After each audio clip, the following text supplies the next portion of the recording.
The results are in. In the case of America, Christopher Columbus, you are not the father. I'm writing this poem on Columbus Day, picking at scabs from old wounds that have yet to heal, reading old history textbooks for inspiration. If there's anything more painful than an old white guy telling your story, it's when it's wrongfully told. I still remember the first time I learned his name. My teacher's words sounded more like a rifle. Christopher Columbus discovered America. At that moment, I felt the thunder beams crack the sky. I was in first grade. And even then I understood that something was missing, so I raised my hand, and somehow it felt like an Indian revolt, like I was shooting wooden arrows into the mouth of a steel cannon. What about the Indians?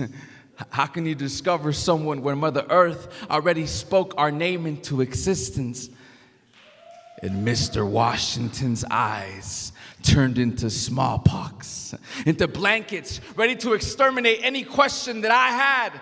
Well, the Indians were just a bunch of heathens, undressed and uncivilized. And suddenly, our classroom turned into the battle at the Little Bighorn, and the ancestors said, "Today is a good day to die, and I'll be damned if I let this fool lie."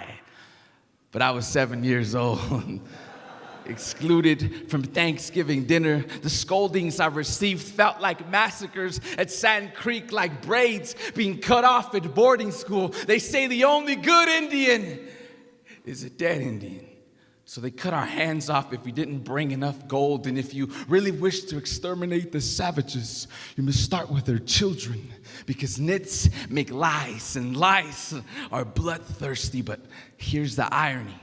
When Columbus first encountered the Taínos, he gave them the name Indios, meaning in God, or God's children. Someone please tell me why we worship a man who kills angels. I guess he read the Bible the same way he read map coordinates, with his eyes closed. Yet today, we still celebrate the world's biggest mistake. But the truth is, Columbus never even stepped foot on what we call America. Yet his bloody spirit still lives on. And the hungry trigger fingers of police officers killing our people at higher rates through the oil pipelines that stretch themselves through our reservation. America, is there not enough blood underneath your fingernails already?